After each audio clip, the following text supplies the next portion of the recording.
Bonjour à toutes et à tous. Dans ce tutoriel, on va aborder le domaine de compétence numéro 1 de la 2CM. Ça concerne l'apprentissage des fonctions de base d'un logiciel de tableur. On aura recours au logiciel LibreOffice Calc. Vous trouverez le lien de téléchargement de l'application dans la description de la vidéo. Et sinon, si vous voulez, je vous laisse le lien vers un tutoriel pour télécharger et installer LibreOffice Calc.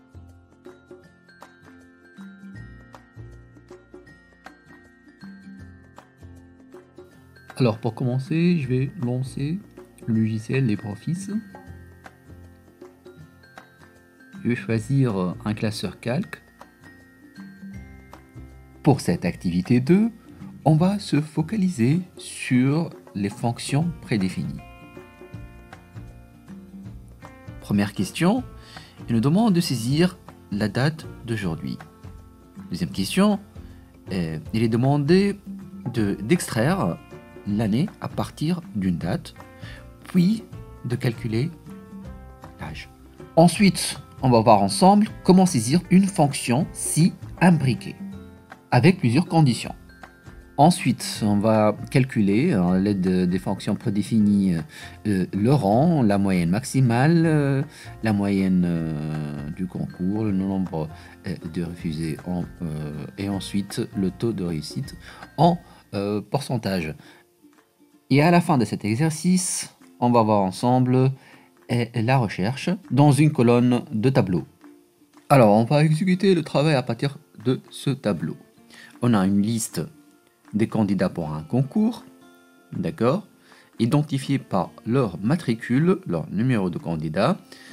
On a leur date de naissance, on va calculer l'année de leur naissance, on va calculer l'âge, d'accord.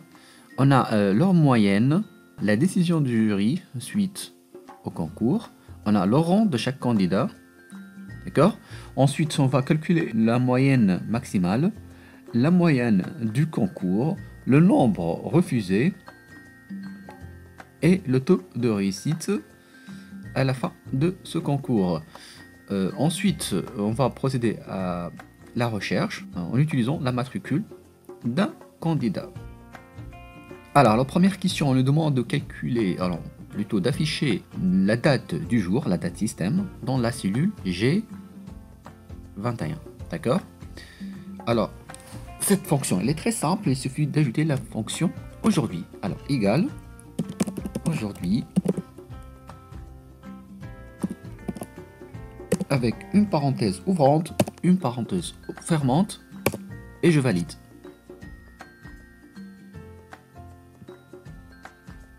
Ensuite, pour calculer l'année de naissance, il faut ajouter tout simplement la fonction année. Alors, année, une parenthèse ouvrante, je vais choisir comme paramètre la date de naissance, une parenthèse fermante et j'applique. Ensuite, je vais appliquer cette formule pour le reste des cellules de la colonne. Voilà.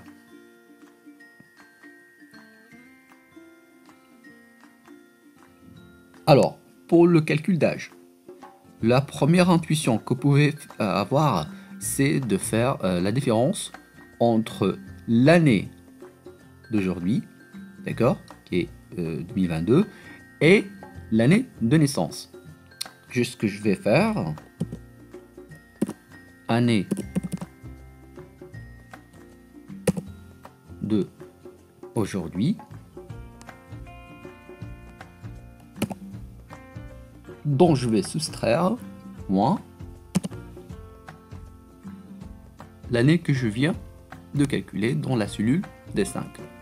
Bon, si j'applique directement, je vais avoir systématiquement des informations erronées, tout simplement parce que j'ai pas fixé la cellule G21 et plus précisément la ligne 21. Pour remédier à ce problème, je dois insérer le caractère $, juste avant la ligne 21. Voilà.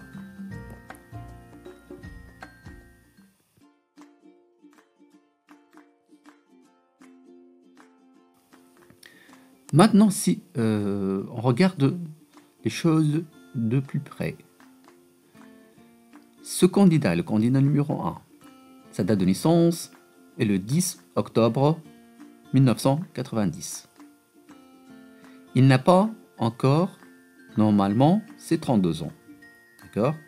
Normalement, il doit avoir ses 32 ans en octobre prochain, en octobre 2022. Donc, cette information n'est pas vraiment correcte. Alors, la bonne manière pour calculer l'âge, c'est utiliser la fonction date-diff. On va faire la différence entre deux dates. Égale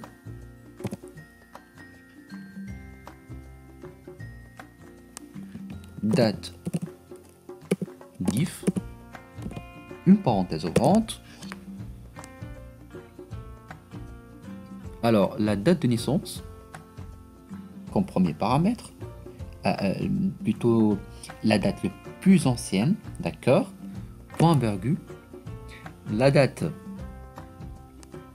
la plus actuelle, je vais ajouter un petit dollar pour fixer la cellule, point virgule, et le dernier paramètre, ça sera ou bien le nombre de jours, le nombre de mois, le nombre d'années. Si vous souhaitez faire le calcul, la différence entre deux dates pour avoir le nombre de jours, il suffit d'ajouter le paramètre D pour day, le paramètre M pour month. Et ce qui nous intéresse dans notre cas, c'est le paramètre Y pour year. Alors, entre double cote, Y, une parenthèse fermante et je valide. Maintenant, le calcul est bien correct et j'applique ma formule pour le reste des cellules.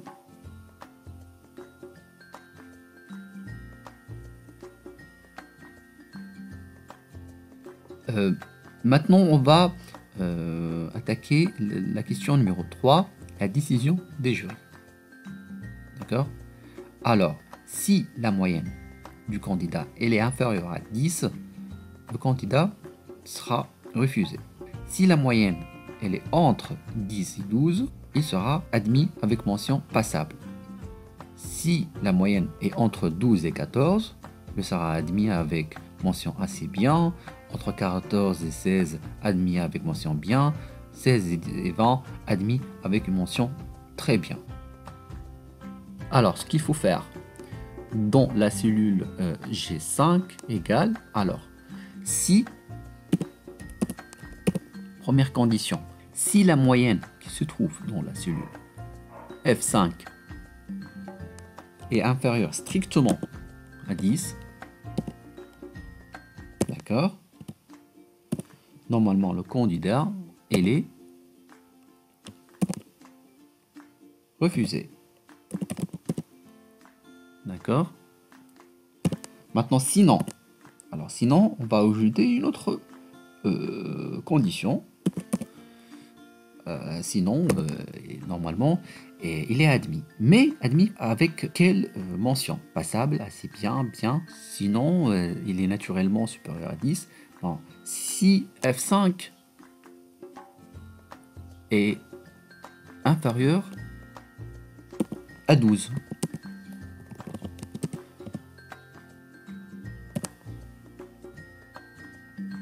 Alors normalement notre candidat il est admis avec une mention passable. Sinon, une autre fonction si. Sinon, si la moyenne toujours est inférieure à 14, notre candidat est admis, d'accord, avec une mention assez bien.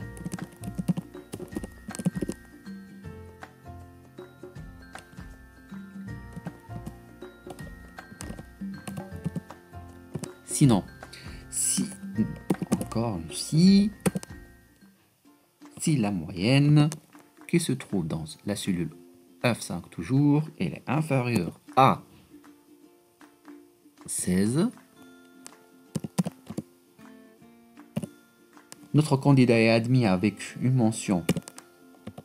Alors, admis avec une mention qui est bien. Sinon quoi? Sinon il est admis avec une mention.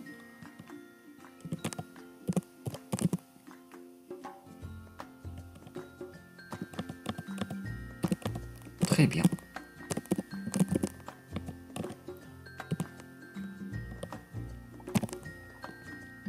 Bon, naturellement, je peux ajouter une autre condition, sauf que là, en regardant mes chiffres, je vois bien que les moyennes, les notes, ne dépassent pas le 20 sur 20, d'accord?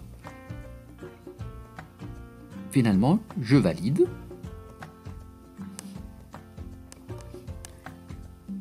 Et ensuite, j'applique ma formule pour le reste des cellules. Maintenant, on va calculer le rang de chaque candidat. Alors, pour cette formule, on va procéder autrement. On va utiliser plutôt d'assistance pour les fonctions f de x. D'accord? On clique là-dessus. Et maintenant, on a l'ensemble des fonctions qui peuvent être appliquées. D'accord? Dans notre cas, on cherche une fonction qui fait le calcul de rang. Alors, je vais taper rang. Là, voilà. Bon, la valeur de test. On va tester à partir... on va cliquer sur réduire déjà. On va tester quoi? On va tester la moyenne. D'accord? Alors, les données se trouvent sur cette plage. D'accord? Si tout va bien, normalement, dans la case résultat, notre information s'affiche correctement. Je valide. J'applique la formule pour le reste des cellules. Et voilà le résultat. Avant-dernière question, on va afficher la moyenne maximale, la moyenne du concours, le nombre des refusés et le taux de réussite dans ce concours. Alors, la moyenne max, on va utiliser encore notre assistant de fonction. Je vais chercher la fonction max x, la voilà. Alors, la fonction max, on va fournir à cette fonction la plage de données de la cellule F5 à la cellule F14. Et c'est tout bon.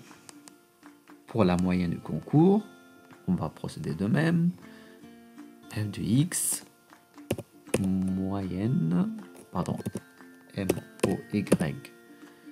Et là voilà la moyenne. Réduire, je sélectionne la plage de données. Je valide. Et là voilà la moyenne du concours. D'accord? Je vais juste ajuster ça pour qu'elle s'affiche. Format de cellule. Alors je veux qu'il n'y ait que deux nombres après la virgule. Je valide. C'est tout. Alors, pour calculer le nombre de refusés, il faut calculer tout simplement le nombre, il faut compter le nombre de candidats avec une condition. Quelle condition? Qu'ils soient refusés. C'est-à-dire que leur moyenne, elle est au-dessus de 10. D'accord? Pour cela, on va utiliser la fonction NBC. NB, c'est une fonction qui nous permet de faire le compte à partir d'une plage de données. MVC, c'est de faire le compte avec une condition à vérifier. D'accord? Alors, MVC. Alors, la plage donnée, réduire. Alors, je vais vérifier cette plage.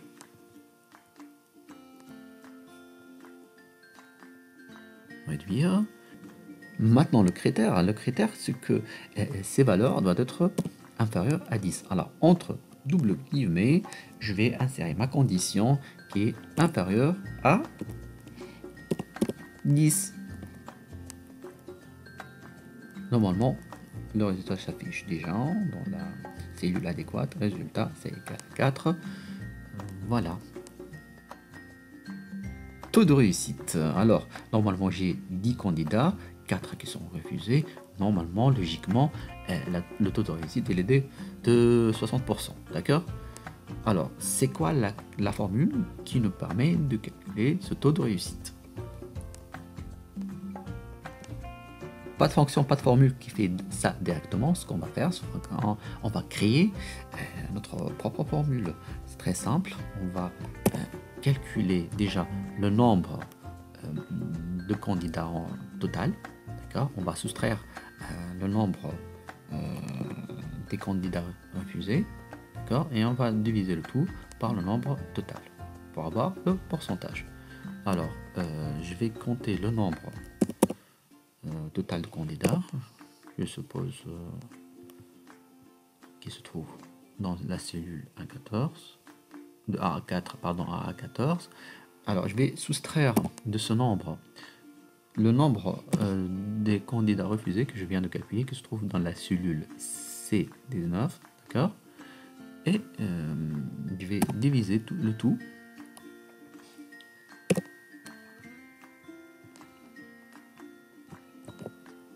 par le nombre total des candidats, donc MB des candidats, tous les candidats. Je ferme cette petite parenthèse et je valide. Ça s'affiche en nombre décimal. Je vais transformer ceci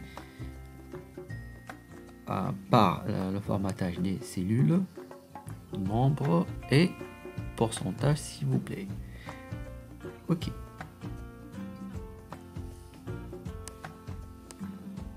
Dernière question, rechercher et afficher en majuscule le numéro du candidat correspondant à une matricule donnée. Première intuition qui n'arrive à notre esprit, c'est d'utiliser la fonction prédéfinie recherche. Alors, f de x, recherche, d'accord. Le critère de recherche, c'est le matricule du candidat. Alors, je vais rechercher dans cette colonne qui correspond au matricule des candidats et je vais afficher le résultat qui se trouve dans cette colonne. Et je valide. Cette réponse semble correcte. Cependant, si je saisis 450, je suis sûr que la matricule 450 n'existe pas dans ma liste des matricules et pourtant le résultat m'affiche candidat numéro 4. La fonction recherche finalement donne une valeur approximative des résultats. D'accord? Donc, la bonne manière, la bonne façon de faire les choses, c'est utiliser plutôt la fonction recherche V, recherche verticale, parce qu'on fait des recherches sur les colonnes. D'accord? Alors, c'est quoi la formule maintenant? Alors, recherche V. Premier critère, c'est notre critère de recherche qui se trouve dans la cellule G18.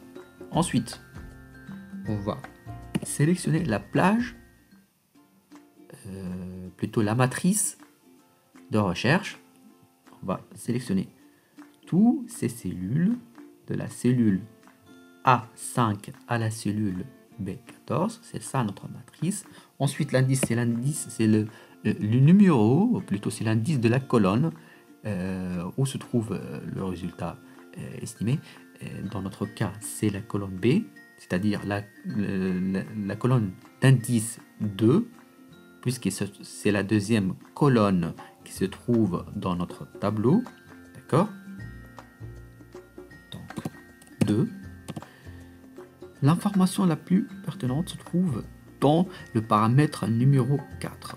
Si je choisis de mettre 1 ou vrai, je demande à ma fonction recherche V de me donner une valeur approximative.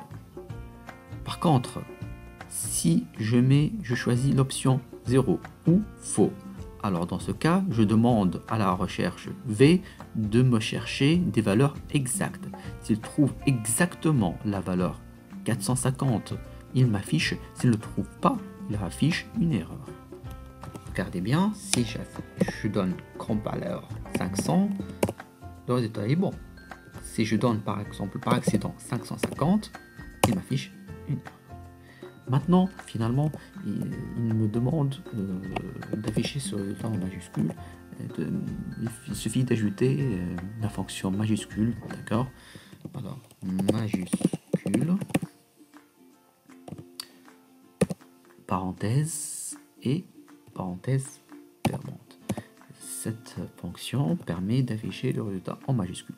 Sinon, si l'utilisateur de mon application, de mon tableau, saisit par erreur des informations qui ne sont pas correctes, c'est-à-dire par exemple s'il saisit 350, la matricule n'existe pas dans la liste des matricules, d'accord? Et je souhaite qu'il ne m'affiche pas ce genre d'erreur, qu'il m'affiche par exemple candidat introuvable. Alors, dans ce cas, je vais utiliser la fonction si erreur. Si erreur. Si erreur, parenthèse. Alors, s'il y a une erreur dans cette formule, d'accord, ce qu'il va faire, il va m'afficher, point virgule, le message suivant. Candidat introuvable.